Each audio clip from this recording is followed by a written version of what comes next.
Hey, what's up, guys? Welcome back to another exciting episode of Is It Wrong Podcast with your host, me, Rey Parra. Make sure to hit the like button. Make sure to subscribe and share. Add all your comments. We love the comments. Every time we have a special guest, there's different comments. We have a conversation. We have a great time, guys.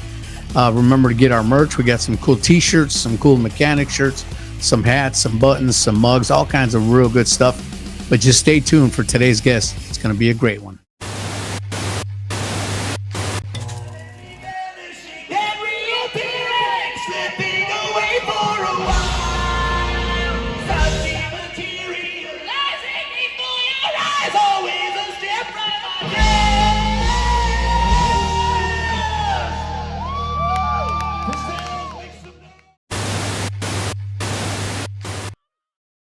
Hey guys, welcome back to another exciting episode of Is It Wrong Podcast. I'm your host, Rey Parra, and my co-host, Dave Kruse.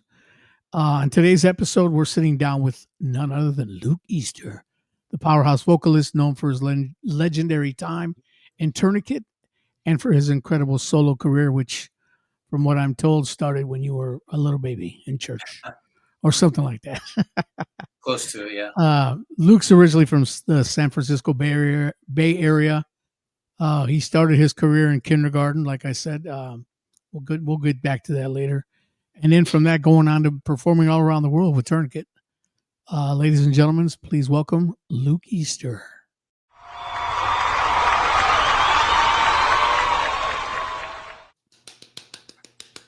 Hey, thanks for having me. You got to do it like this. You got to go. There you go. Dude, it looks all blurry on the camera when you do it like that. Wow, it does. Yeah, that's trippy, dude. Mine don't. Yeah. Oh, mine don't, because I have a good camera.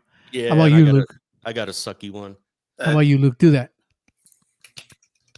Look at that. Oh, yeah. That's so weird. Dave, when I see you do that, I feel like I'm on crack. Whoa. Is that Aussie video where his head is like all moving around? Oh, yeah. There you go. Yeah. Oh, man. Luke, how are you doing, brother? I'm well. Yeah. Thanks for having me. It's good to be here. Bro, it's exciting, man. Haven't seen you since last summer. Yeah. Yeah. The yearly trek to Versailles. Yeah. Oh, yeah. Yeah. What a great place. That's a Immortal. Immortal. You know, I was talking with Steve Barhorst a few weeks ago, and he was telling me that he was mad at me, and I said, why? And he said, because I was going to stop doing Immortal Fest, but thanks to you, I have to keep going. And I said, why? Why me? He goes, because that's all you guys talk about on your podcast. It's all a the people. Thing, yeah. It is, man. It's has had such an effect on so many people's lives. I love talking about Immortal Fest. It's affected my life. You know what I mean? If it wasn't for Immortal Fest, all these bands and all these people, I would have never met or seen or any of that. I mean, like I told Michael Drive, you know, when we interviewed him, was that in 2022, the very first Immortal Fest, I went specifically originally to see Barren Cross because I love Barren Cross. Yeah. And I've been going every year. Every year I've been to all of them so far. You told me you went to see Sacred Warrior. What's up with that? Oh yeah, that was a bonus. Oh, and then you also went to go see Worldview, right? Oh yeah. Or did you go for this? Yeah. Crystal. Oh, dude, she's amazing. I love Crystal. Yeah. We had Larry Dean on the other day, and I was telling him, yeah, dude, yeah. We had Larry Dean on the other day, and I told him, I said, just remember, y'all can use Crystal, but she's my buddy. She's in my band full time. You guys just get to borrow her. Oh man, that's incredible. First time I got to see you live, Luke, was I think it was in 2023 at Immortal Fest, and you were singing with Reign of Glory.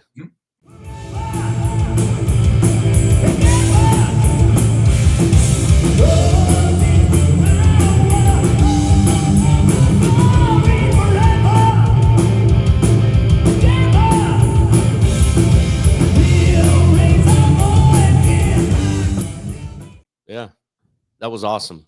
Thank you. Yeah. It was trippy. It was fun. It was weird because I had no idea that you could sing like that, you know, because I mean, I'm used to hearing what you did with Tourniquet. If you put it in front of me, I'm going to do my best to sing it, you know, the way that you want it. You know, they made a really good record, and you know, Yeah. Robin is a great vocalist, and I don't know all the reasons behind why he couldn't be there for the gig, but you know, I hadn't been on stage in a while at that point, so you know, part of me was nervous about just being able to do it at all. Definitely was very different than, you know, what I was used to. You know, part of me is like, oh, I've been doing this for 30 years. It'll be easy. I was there for your guys' sound check, and I actually filmed. I filmed some of it. I have it on my computer, man. Awesome. Yeah. I mean, playing like a hard rock show like that is completely different than trying to play a metal show, and all the stuff that I would normally do, you know, in a Tourniquet set. I was like, yeah, oh yeah, that won't work here. Oh, no, that won't work either. Yeah, but regardless, man, you crushed it. Thank you.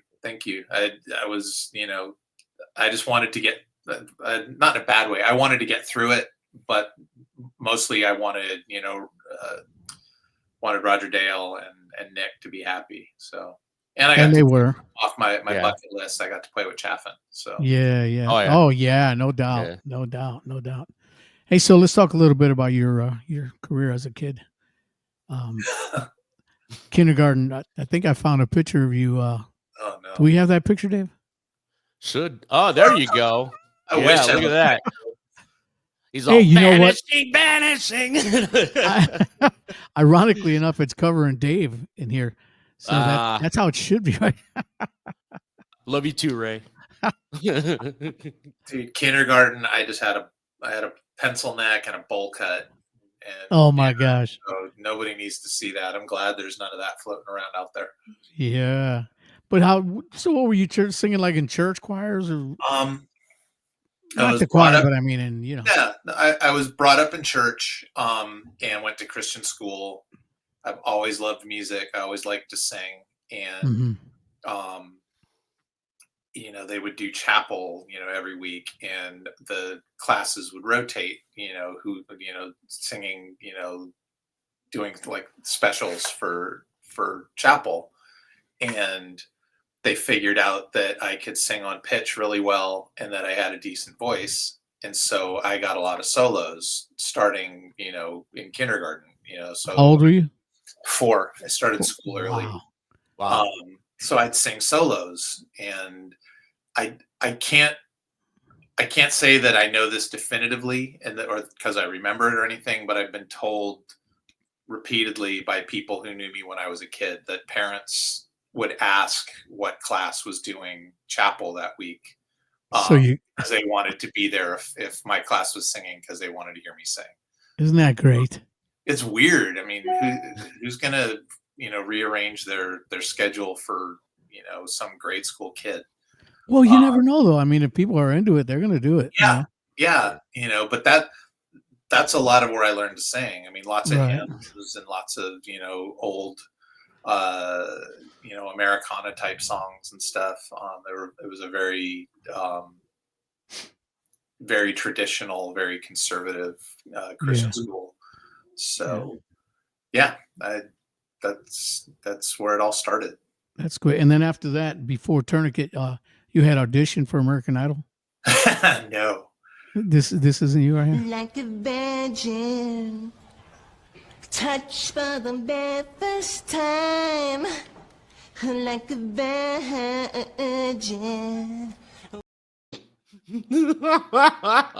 That wasn't you? Well, like this, like a virgin. Try it, Luke.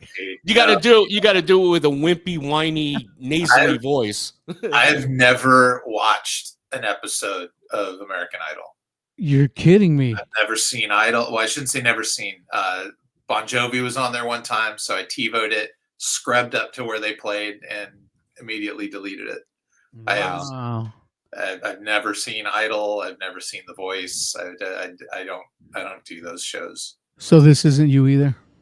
is a story of life. All this is just fantasy. Dude, you know, Come on, I Luke. gotta say, you know, a part of me is like, how do you do that to yourself? But the other part of me is like, I have so much admiration that they're willing to just get up there and go for it. You Dude, know? I think that some of these people know that they're not going to make it through, Sure. but they want to be seen on TV. You got this girl, Yeah. for example. If I were the king of the forest. Well, I think the producers look for some of those. You know that some of them, like I would bet you that the other really high falsetto guy you were just showing, not the Yeah. guy, the other guy, Yeah. everything man. about his affect and his performance, he was serious. I think Oh, that guy. Yes. You know that he guy. was Really. like, no, I'm in it. I got this far. I got the audition. I'm golden. Yeah. you know, This guy right here. Right? Like a virgin. No, Yeah. he was Yeah. there to He's like, I'm going all the way, baby. go big or go home. There Yeah. you go, man. Or There you just go home. Or just Yeah. go home. Yeah. Better Yeah, yet. there's Don't that. sing. Don't pass go. Don't collect $200. Just go home. Yeah. Do not pass go. Do not collect $200. There you Do go. us all a favor, right?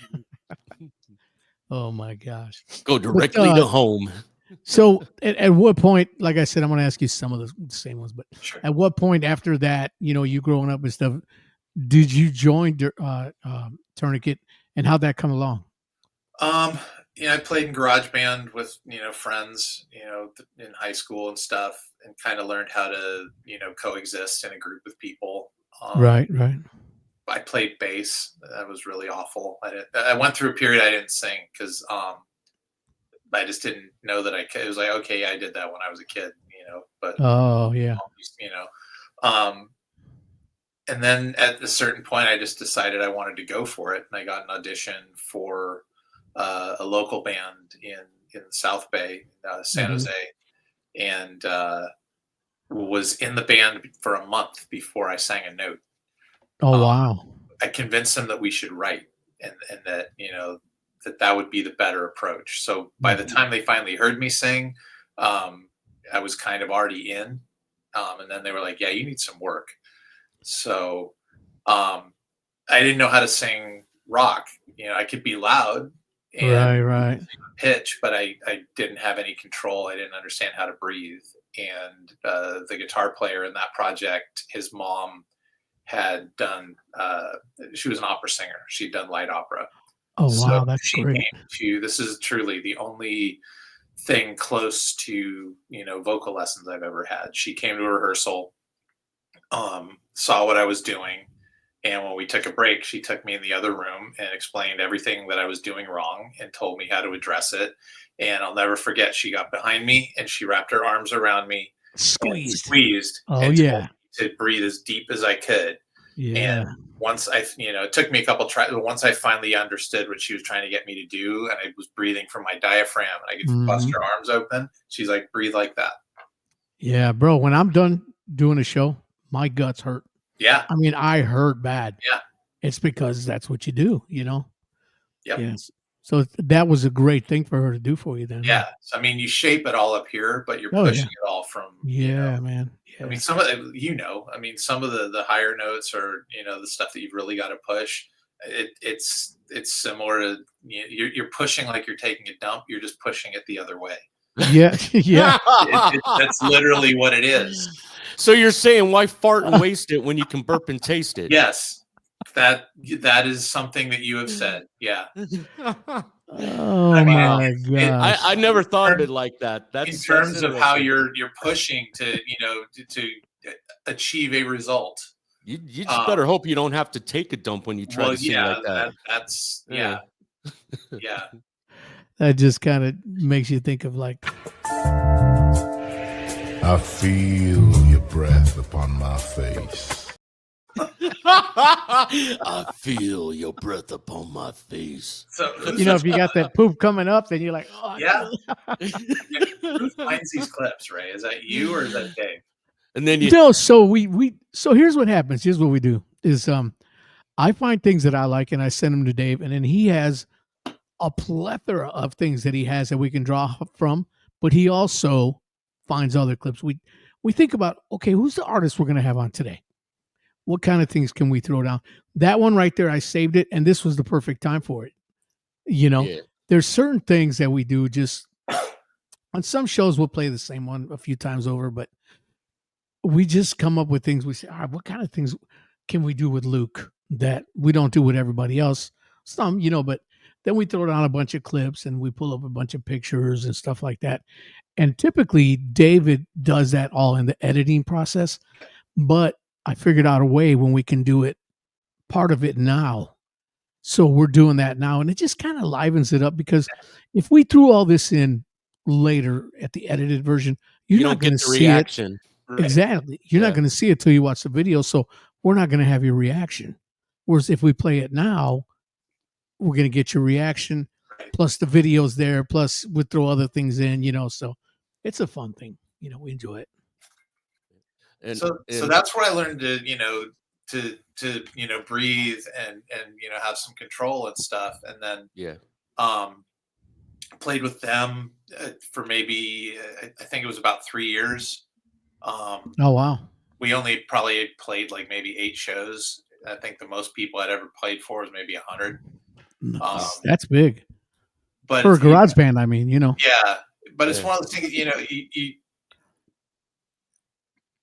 I was 21, almost 22, and I had long hair. I didn't go to college. I was still living at home, and I had a parent who was like, "You need to do something with your life. This is you got to get out of my house."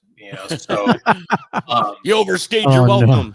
But it was one. I mean, they didn't say it like that, but it was one of those things where I hit a point where I was like, I either need to find an opportunity to try and jump to the next rung, or I got to cut my hair and go to school. And so I was trying to figure out what to do, and I don't know, maybe you've heard this before, but Brian Gray from The Blamed, he's another Bay Area guy, and his old band used to play with my old band, and so when he started playing Immortal, that was like, oh my gosh, I know somebody that like made it into an actual band. That's so awesome, but he knew everybody. And so he knew that Tourniquet needed a singer. I knew Tourniquet had needed a singer. I'd gone to the NAMM show in January '93, and that's where I first met Gary. And I don't even remember how it came up. I probably was just saying that I liked, the new record because Pathogenic had just come out. Right. And he mentioned that Guy was not in the band. I was like, oh wow, that's a bummer. Didn't think anything more about it, but Brian is like, you should audition for Tourniquet. And I'm like, dude, I'm not a metal singer. I'm a rock singer. I mean, I wanted to be John Bon Jovi, and Brian's like, no, I think you can do it. I think you can do it. So he put me in touch with Victor. I sent them an audition tape, and about maybe week and a half, 2 weeks after that, I got a phone call and they told me to come down to LA. And went down to LA and auditioned and drove home the same day, and got a phone call pretty much as soon as I got home. And they said, you're the guy. Can you be back here in a week? Because we have to rehearse and then we hit the road.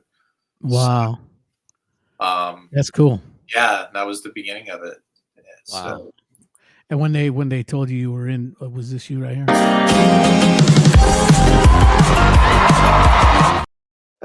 and wearing more black. Yeah, no doubt, right?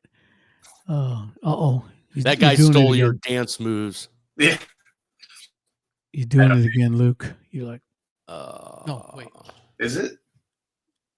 Yeah, you're getting all blurry and pixelated and freezing again. Yeah, stop moving for 1 second. Your camera. Okay, now we see the back of your head. That's good. Oh, you missed the spot. There you go. Oh, now he's turning slow. Yeah, you're doing now. Up your back. There you are. Are you plugged in with your modem with an Ethernet or you just Wi-Fi? I'm Wi-Fi. Something's interfering with your signal. It's all good. I've seen other Yeah. interviews with you when you didn't freeze up at all. Really. Yeah, I don't know what's going on. I don't usually have this problem. It's my show. Nobody likes it. Is Dave, it wrong? we officially suck. Is it wrong? It's very wrong. It took Luke Easter. It took Luke Easter coming on here for us. I must break you.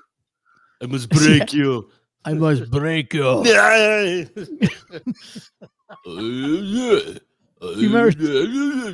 Dude, Luke, you got to watch the one we did. The one we did with Saint.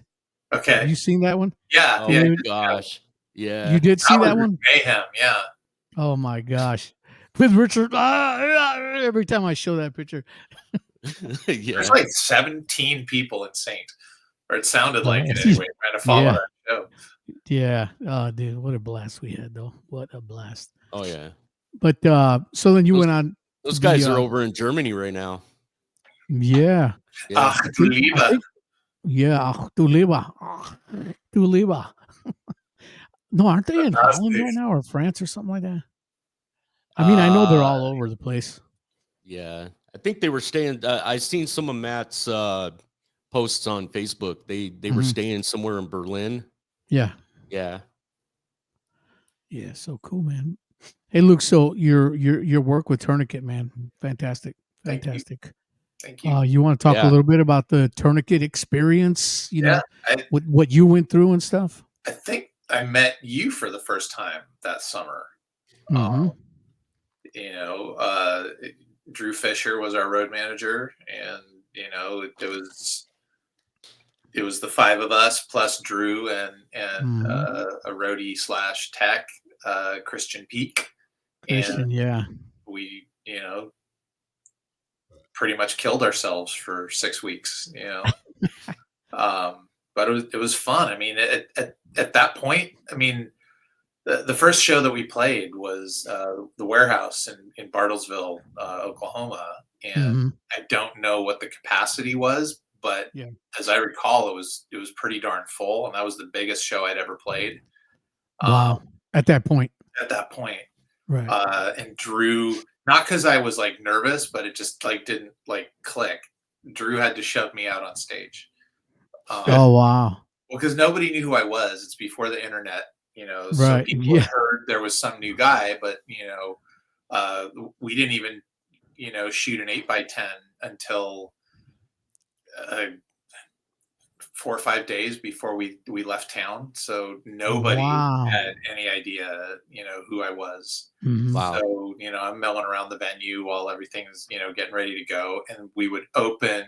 The intro tape was the instrumental off the beginning of Pathogenic. And then the opening song was the title track, was Pathogenic Ocular Dissonance. Right. I don't come in until the bridge. Right. So it would just be the four of them, and Gary would be, you know, up there, you know, belting out all the lyrics.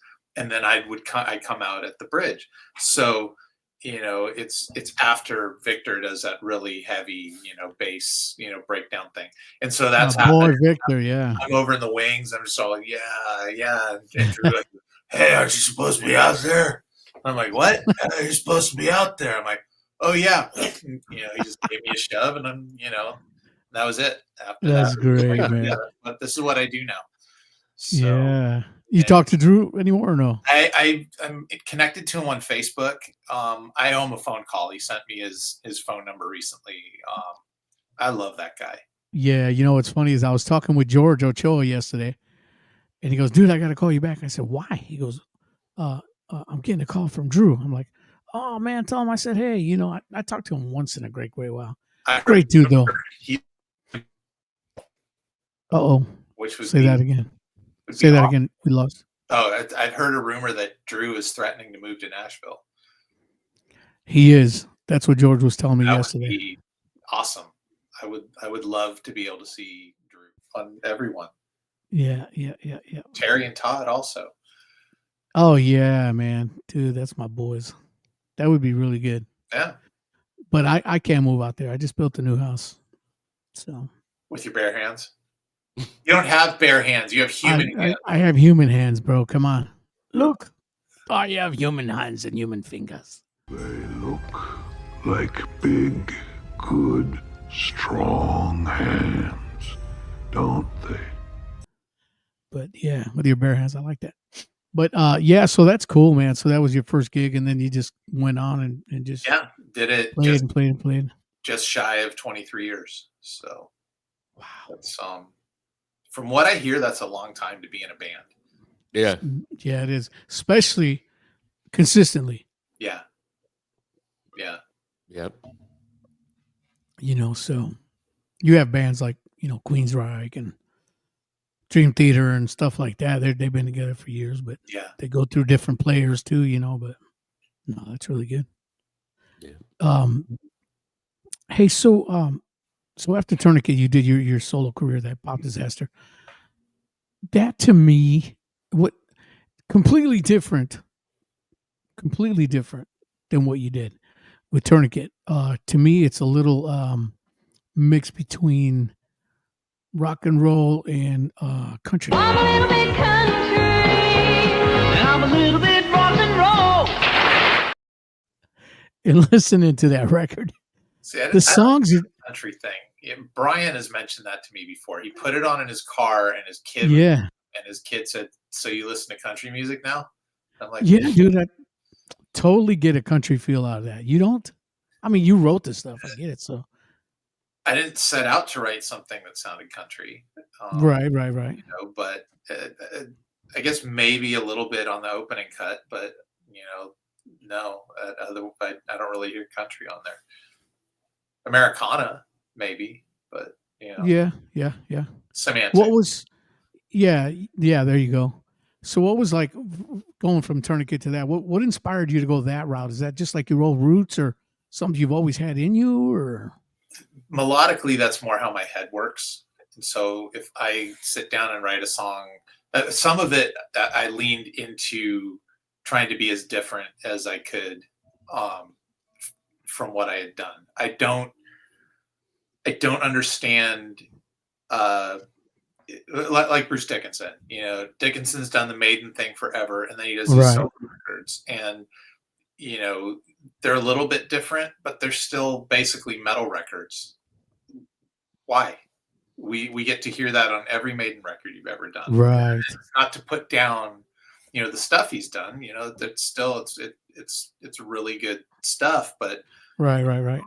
Why do you need to go outside of your normal gig to do something, and then you basically do something that you could do in your normal gig? So that was part like of it. just doing the same thing. Yeah. So when Chris and I started working on it, Chris Canojo is probably my closest friend in the whole world, and he turned me on to Tourniquet back in the day and played on the part of the demo that I sent for my audition, and is kind of we're the yin and yang of my music stuff. If there's no Chris, there's no me. Oh wow! So That's when cool. we started putting we'd done some demos just because I was trying to figure out how to write songs by myself, Mm-hmm. and just as an outlet to hopefully do a solo thing at some point. And when I parted ways with Tourniquet, he was like, I was listening back to some of that material, and I think that we could use it, build it up a little bit more and polish it, but you need a couple more. So that's where we started. But I had a couple of rules for myself. If it sounded anything like what that band had done, it was out. Wasn't going to do anything that sounded anything like that. Anything the target was 3 minutes. Some of them stretched out a little bit more, got closer to 4. But that discipline of trying to keep it in that like AM radio format. It's cool doing long songs, and obviously some of the Tourniquet stuff got proggier and proggier as time went on. And it's cool, but there is I understand when people think that that's kind of self-indulgent and undisciplined or whatever. I don't necessarily agree, but I understand the criticism. But I Sure. do think that there's something to be said for figuring out how to express that much and even maybe have that much movement within that 3 minute, construct. So that was the other thing. I didn't hit the mark, necessarily Right. on it, but with that as a rule, it kept the songs tighter, and Yeah. made it easier on Chris production wise, not having to, slash as much fat out of the songs when we arranged them. Yeah. But that was basically it. It's just how my head works melodically, and that's the record that came out. I have all the material written for a follow up. We're just, I just got to figure out when and how we're going to do it. That was Got a going to be name? my next question is if you if you have plans on doing more solo albums, I'd if you love had to. any. I'd love to. I Awesome. mean, I followed up the Pop Disaster. I put out a single in 2021 called Mystery that you can tell that it's still me, but it wouldn't have sat in with the Pop Disaster material. It's different than the Pop Disaster material. And then the stuff that I've written for what's hopefully going to be my next solo record, it still sounds like me, but stylistically, it's not going to be what the Pop Disaster was or necessarily what See, Mystery was. that's something that's cool is changing it up, so you're not always doing the same thing, and I think that's awesome. I like when artists and bands do that because you catch people kind of off guard and you give them a little bit Mhm. of a surprise, because especially if your fans are used to hearing you a certain way with a certain style, and then they hear you a different way in a different style, then it's like, oh, I didn't know he could do that. This is cool. I Yeah. like this. So it's and it's every time you change it up a little bit, you're making it fresh. I'm not And I a like go ahead, Ray. I really like your thinking about if you're going to step out of the box, why step in it while you're out of it? Yeah. Change it up. No, that I never really thought about that, but that's really a great thing. It Well, really is when you think about it. it's fun because it gives you a different Jamie Rowe with some of his stuff. Mhm. He talks about it as what he used to do. He was only allowed to use like 2 crayons. Yeah, there he Yeah. is. It's my boy. That's your boy right there. But he could only use like 2 crayons, and it gets really old trying to create with only 2 colors. Right. Now doing what he's doing on his own, Mhm. he can use any color he wants because Absolutely. there's nobody Oh, else. dude, to his record Calamity to. Kills stuff is Oh, amazing. it's awesome. Oh It's yeah. awesome. But yeah, he can color with whatever color he wants because it's just him, for the most part, generating the material. There's no label to report to. There's, he sets the expectations. And, I don't think that I'm, as necessarily as good or whatever as Jamie, but I think I have a similar mindset. I'm a big fan of a guy called Butch Walker. Butch started out in hair bands and then pivoted over to doing power pop and then went solo. And he's a big name producer and writer these days, in addition Oh, to doing solo stuff. And none of Butch's records sound the same. They all sound like Butch. mhm. The structurally and melodically, they're all the same. But stylistically, it's whatever he wants to do. So he's done like, pop punk. He's done Americana, Tom Petty type stuff. He's done, Oh yeah. just straight up power pop. He's done when his father passed away, he did this really, it's a really deep record lyrically, but it's very stripped down, very acoustic, and really dark. And if you play them all end to end, you're like, oh yeah, I get that. That's all Butch. But Yeah. if you just cherry pick songs off of all of them, none of them sound like Butch because it's just what he feels like at the moment. Wow. And again, I don't want to act like I think I'm, that guy or whatever, but that's kind of in the back of my head. If I'm just going to write the song, and if the song comes out sounding like X, okay, let's do that because that's what the song says it wants to be. Mhm. I think that makes more sense than trying to shoehorn a song into a style because that's what you're known for. Right. I love AC/DC. I don't want to be AC/DC. I heard Mhm. Joe Elliott say one time. It's funny, but it's true. AC/DC can really only write that one song, but it's a really Right. good song. Yeah. It works for them. I love AC/DC, Yeah. but I don't want to just say, okay, I do this and I can't do anything else. They're probably one of the very few bands that have been around as long as they have and never really changed their sound. They know their brand, and you know what Yeah. I think, and as they should. I think they genuinely enjoy what they do, and I think they genuinely dig the material they put out. It's blues more than anything else, really. In terms of how it's structured, and that's great. They brought that form to a wider, heavier rocking audience than probably would have heard it otherwise. And they're really good at it. Yeah. But it's like you said, if you heard the one song, you've heard them all. They're all the same, but yet they're all different. You know what I'm saying? It's yeah. And they're all good. They're all killer. It's like I remember you remember the old TV show Full House? Yep. Yeah. Okay, John Stamos's character, Jesse, he was showing one of the girls how to play guitar, and he showed her 3 chords, and she got it down, and he's like, now you can play every AC/DC song. Just 3 chords. Yeah. That's great, man. Hey, what about Gary or Victor or any of them guys? You stay in contact with them or no? Gary, I talk to all the time. Him and Guy and I have the Tourniquet thing going, playing as STB. Victor, I don't talk to as much, but we reconnected after Ted passed. Yeah. Eric, I hear from sporadically. Eric's awesome, but he's also a little bit like herding cats. Anybody can herd cattle. Holding together 10,000 half-wild short hairs, well, that's another thing altogether. Being a cat herder is probably about the toughest thing I think I've ever done. Yeah. Herding cats. I like that. I like that. But, Hey, so I love those guys.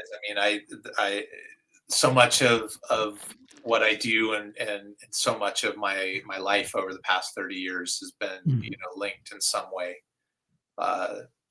to all or some of those guys. Right. Do you have a show that, from all your years of touring, doing gigs and stuff, is there like one show that really sticks out to you? Like maybe it was your best performance or maybe something, crazy happened or, just one that really sticks out to you in your memory that, There's two. Okay. One of them, we played this tiny little dive in Michigan. I forget where in Michigan. It's called the Ice Pick. And the promoter kept telling us Metallica played there on their way up. We're like, this is gonna be awesome. We're gonna play, the same room Metallica did.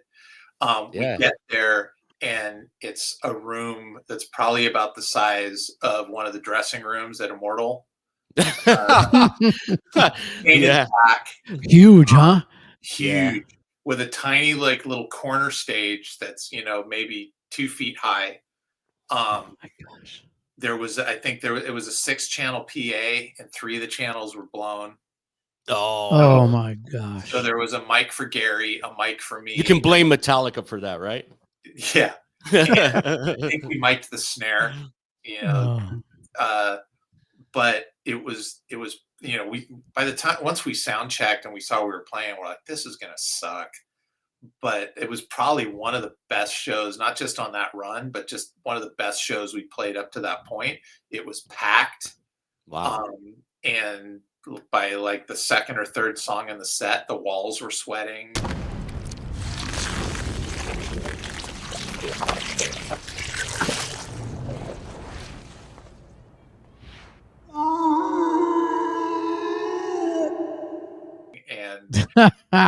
That's great. Crowd surfing, and it was so loud, and it was so, you know, concentrated in a small space that it was just it was powerful, and it was brutal, and it was awesome. So they fit 10 people in that little room.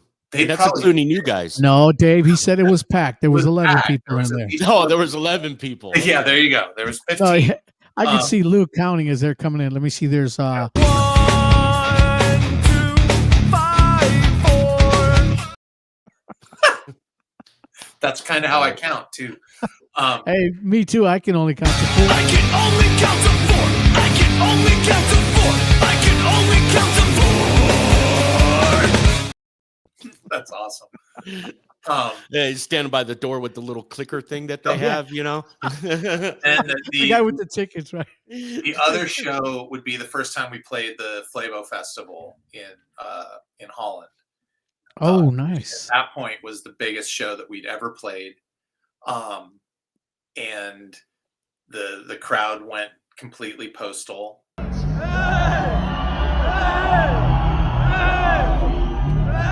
And it was more of a pop festival, especially at that point. And they basically caved. They'd had lots of people, you know, hammering them, book Tourniquet, book Tourniquet, book Tourniquet. So they finally caved in and let us play, put us on the main stage, but they put us on first on Friday night. And from what we understand, there was a huge spike in ticket sales. And so the place was already, you know, pretty electric by the time we took the stage. But it was one of those things where there's no encore. You get an hour and that's it. And we were fine with that. We knew that. We built the set that way. And so we were on and off. And the minute we were off, they start pushing the back line off. And, you know, people are, you know, chanting our name and pounding on the stage and you know, getting more and more wound up. Promoter goes out, tries to calm them down, and they're not calming down. So then he comes back to us and says, you know, will one of you go out and say something? And we're like, no, this is your mess. That's right. That's right. We'd left a little bit of space. We could have played one more if they would have let us. But you know, again, this is a testament to how well run they were as a machine. The minute we said thank you, good night, crew is pushing one back line off and bringing the next band's back line on. That's professionalism. Yeah. That's the way every show should be. Exactly. Unfortunately, it's not. You know, a lot of times some bands get shortened on their time and stuff, you know. Next band goes out to play, and they're just getting booed, and people are throwing grass and whatever else and shaking the stage and still chanting Tourniquet. Wow. And it took them 3 songs to get the crowd to mellow out. Wow. Oh, wow. Wow. And the singer for that That's when you tell the promoter, you're like, you should have had us headline. They didn't have us back for like 7 years. Oh, because of that. From what we understand, yes.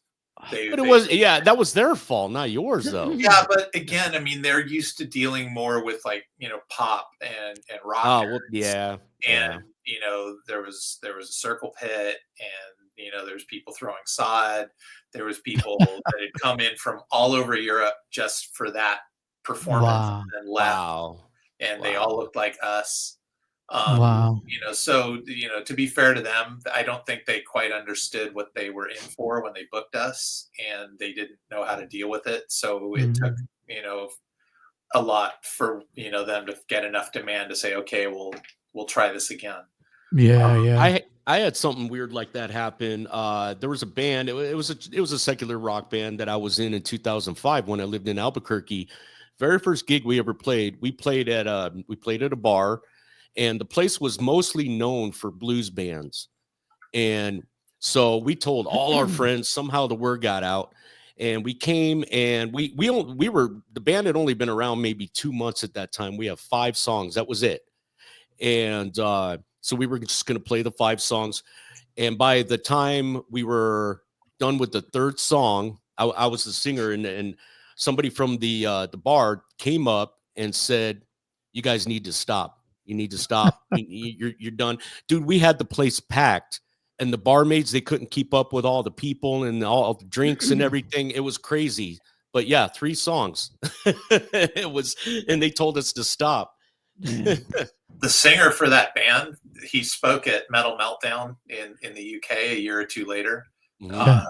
And Doug Van Pelt spoke there. So he told me this story. He said, dude got up and opened up his talk with, out of all of his years of performing, the biggest lesson he'd learned was that if you play a festival in Europe with Tourniquet, play first. That's great. So That's great, man. Hey, not to bring it down any, but we kind of skipped through a little bit. We were talking about Ted passing away. Were you and him close, man? How hard did he take that? for a big chunk of my time in the band, yeah, I would say we were close. Yeah. I mean, at one point it was just me and him in the band.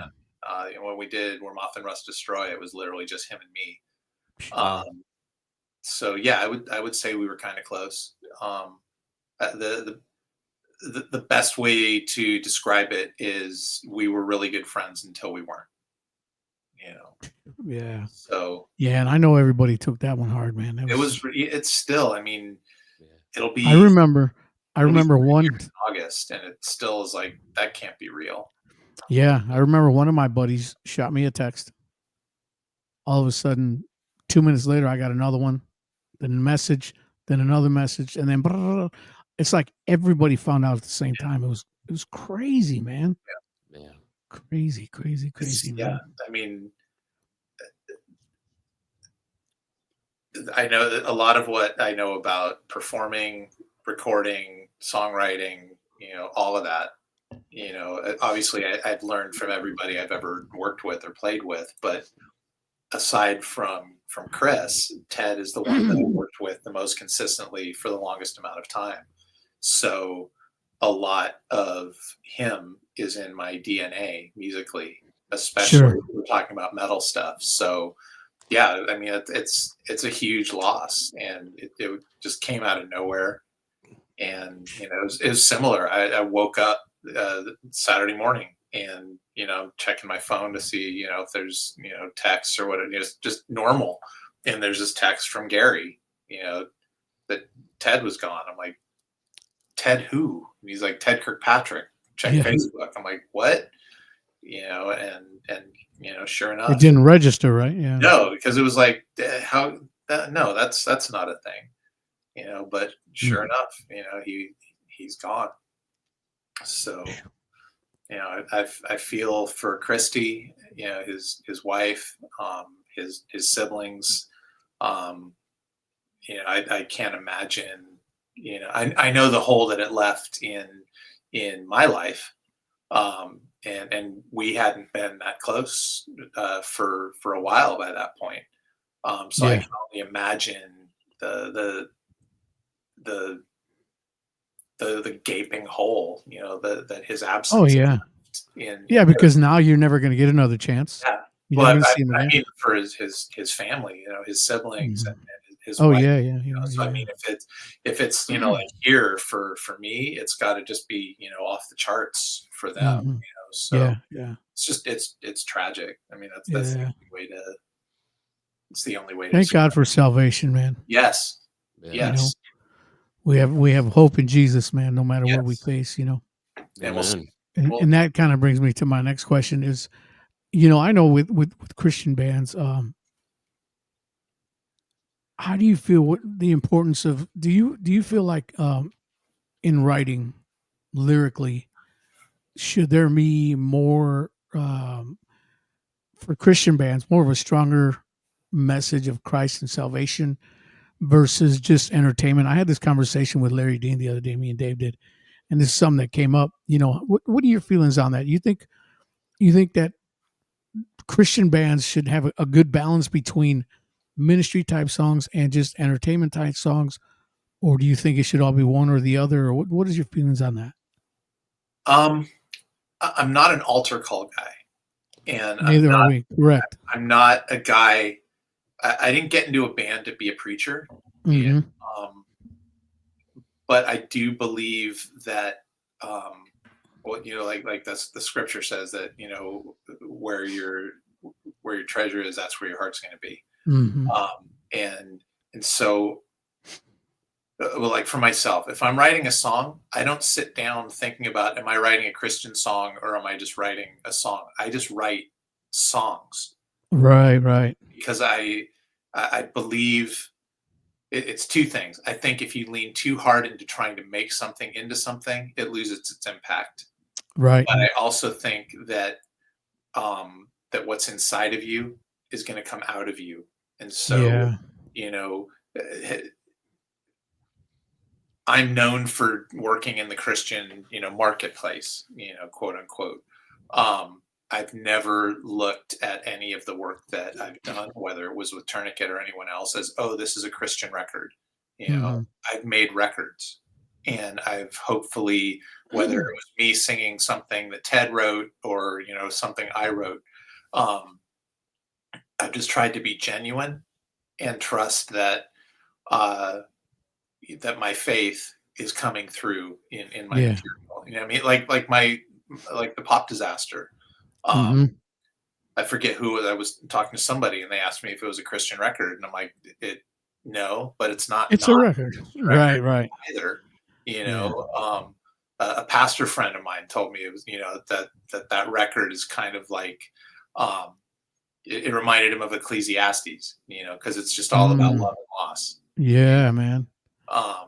Which it's kind of a cool compliment. It wasn't by design. I just was writing songs based on where I was at that point in time.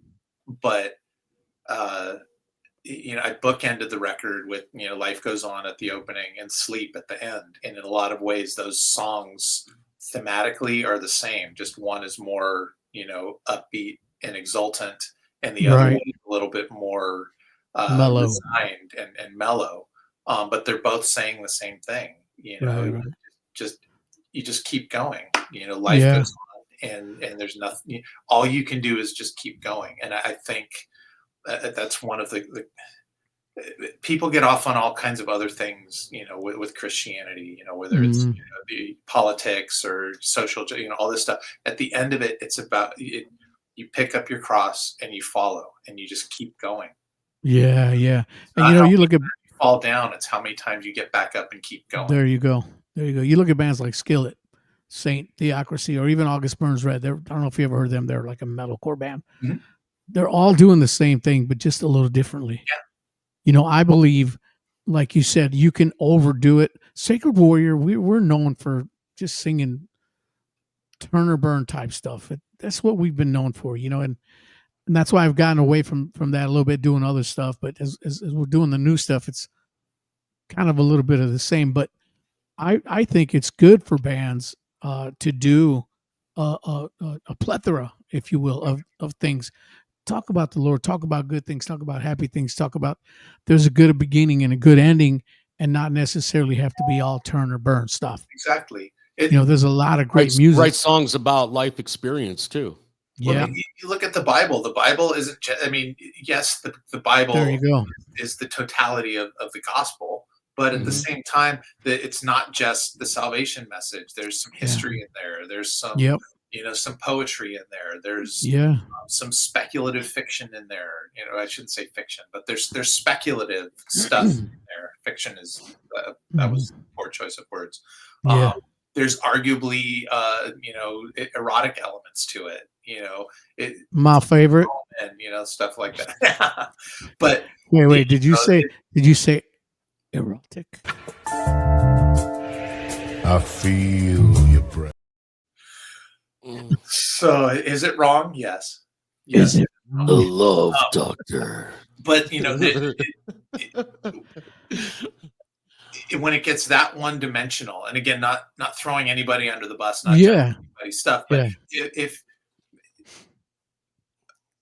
there's bands out there that I've been a fan of and that I really, really like, I would never and could never write the type of songs that they write, partly because I'm just not wired that way, and partly because it's like there's so many other things that you can address. Whether you're just venting or whether you're trying to put a spin on it, in terms of presenting it through a faith lens. Why would you limit yourself to just this lane? But again, that's part of the beauty of I hate using this word because it feels pretentious, but we are artists and we are trying to create things. Right. So if you're trying to express yourself artistically, express yourself artistically.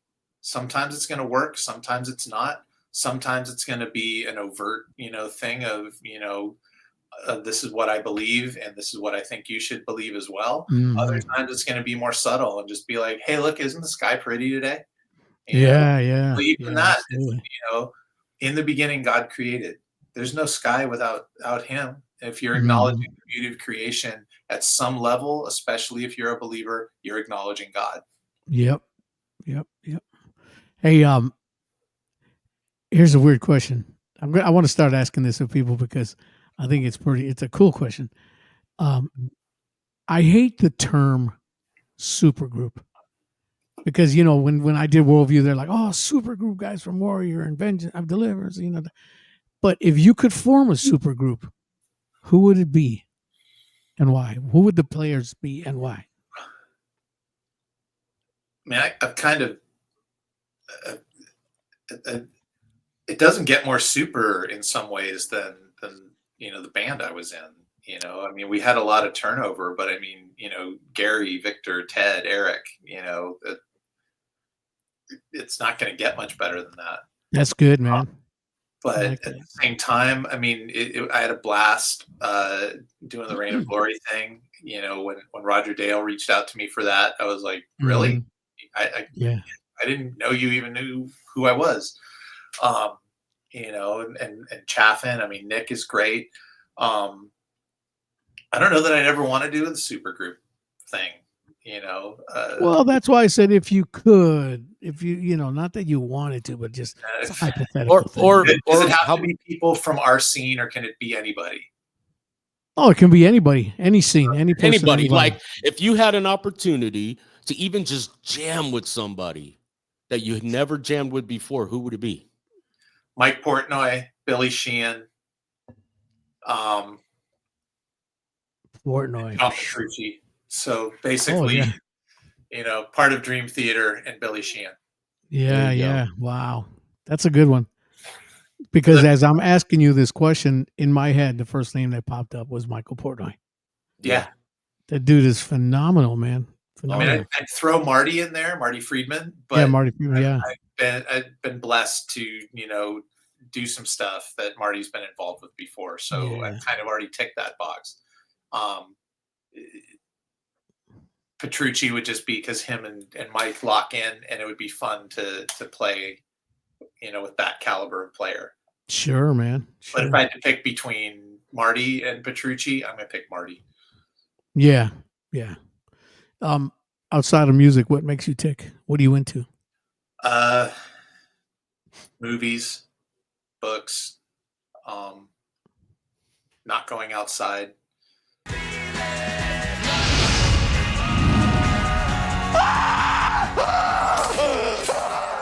What? Are you a recluse? like the spider? I don't even have a clip that I could play for that, but we need to find one. No, because you're not brown. Oh, I don't know what that means, Dave. I'm gonna take it as look at the time. Cool. Look at that time. Yeah. Well, I think we gotta stop the hogs, let the horses out. I'm not a big outdoorsy guy. Really? For me, the perfect weekend is a room with no windows and a giant screen, watching stuff. I'm the complete opposite. I have a boat. I live on a canal. We go fishing every day out here. I'm totally an outdoor guy. Love Early on when I was in Tourniquet, the thing that they would quote me a lot when we had a day off or something is, the outdoors are very overrated. I said that once and it haunted me for years. Wow. And that kind of leads into the last question I was going to ask you is something surprising that people may not know about you. And I mean, that's a good thing right there that you're not an outdoor guy. Yeah.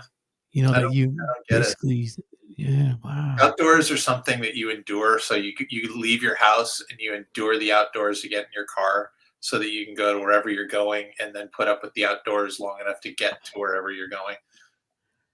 But there's just so much beauty out there. Yeah. God's There you know, is, Yeah, man. it looks Yeah, awesome it is. as it blows by the window, or I look out the window, from wherever I am. You just don't like being out in it. I like air conditioning. I like no bugs. Oh my Yeah. gosh! Yeah. Wow. No offense to anybody else that Yeah, loves I'm never gonna invite you to it. It's not my Florida. thing. Yeah, no, that's cool. Oh man. no, he wouldn't like the love bugs there. Oh, psh. Oh man, you dude, we have Everywhere. hundreds of these flying around.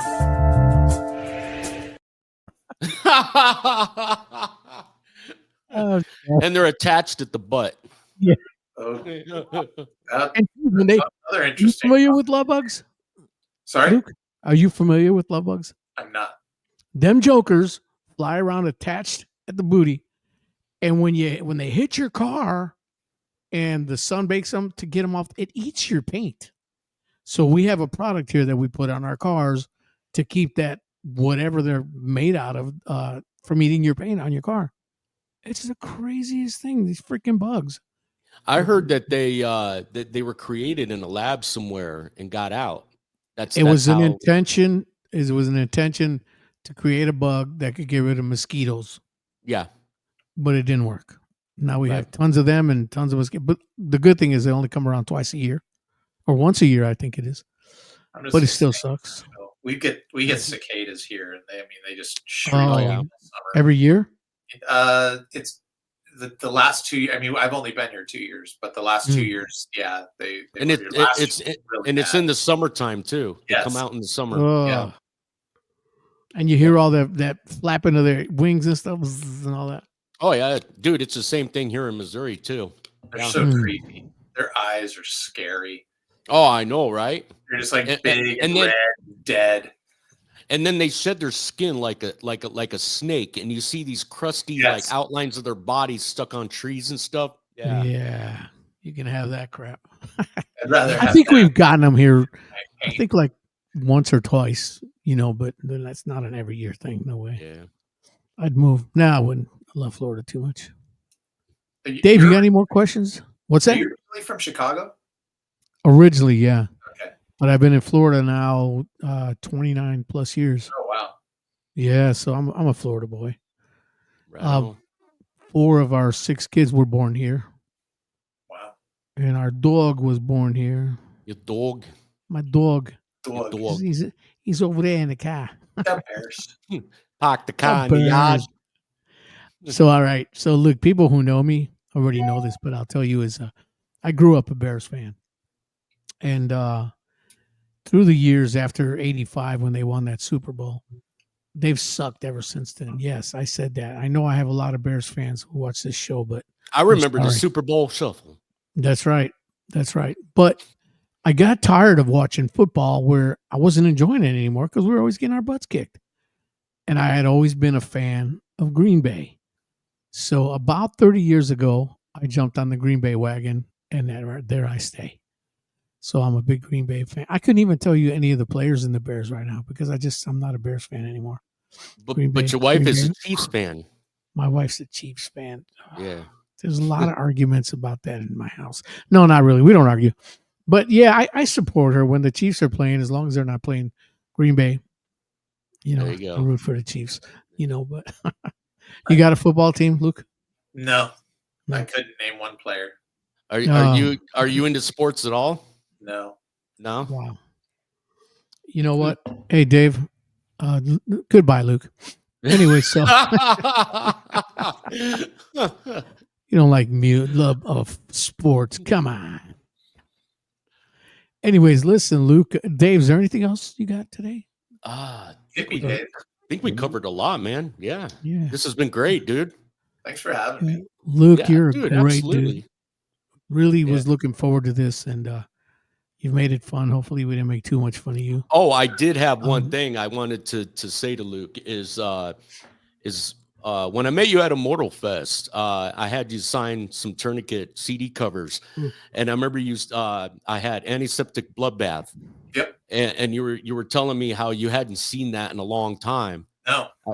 Yeah, I remember you you telling me that, and I think I even you guys stayed at the same hotel I was at, and we chatted down in breakfast area one Breakfast morning. with you and Dorn. Yeah. Yeah. Yep. Wow. That's cool, man. Yeah. You're like special, Dave. I am. I'm so I didn't get to hang special. out with Luke. I do. But I can assure you tonight when he's praying, he's going to be thinking about me.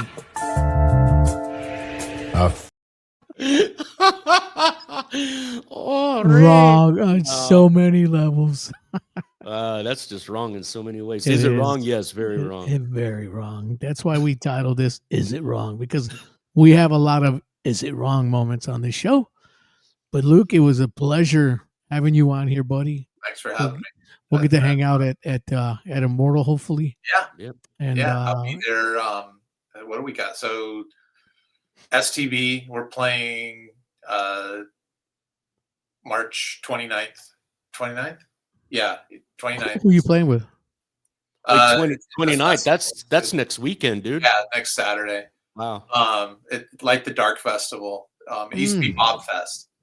Mhm. White Cross headlines Friday. We headline Saturday, and then we That's have great. a show at BMI in June, and then I am filling in on vocals for Vengeance Rising at Immortal in July.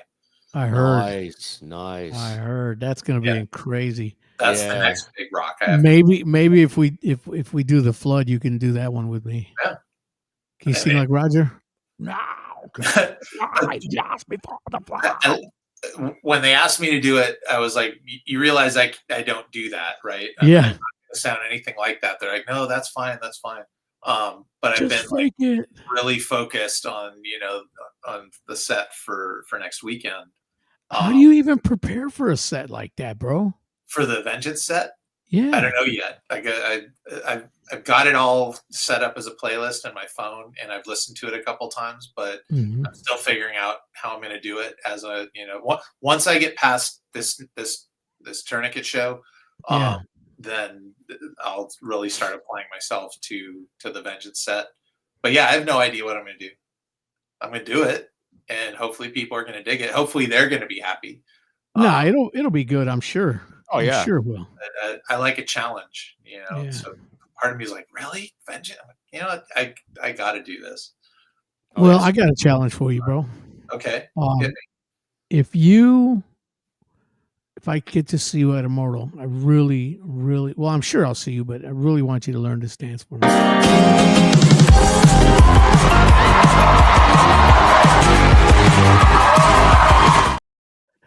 Can you do it? No. And sing at the same time. And sing. We'll get you a lob or something. There you go. No.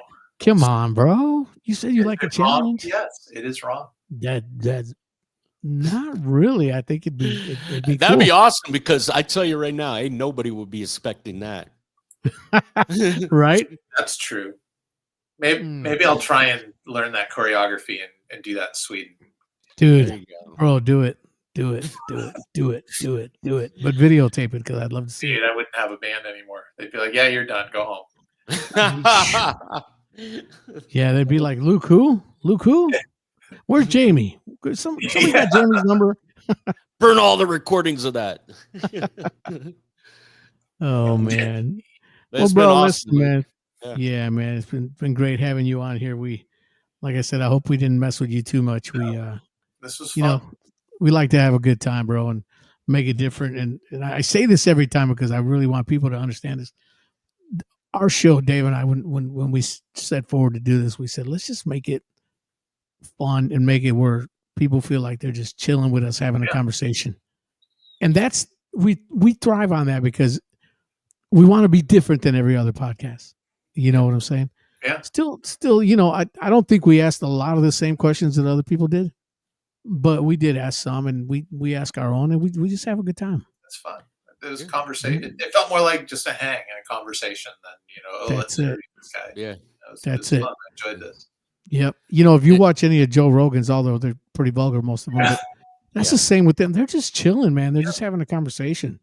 Yep. So everybody watching, be sure to like, share, and subscribe. It helps out the channel. It helps out the show. So We appreciate each and every single one of you guys. And Luke, we appreciate you too, brother. Yeah, man. I appreciate you guys. Hey, hang in there for a second, Luke. We'll see you guys next week.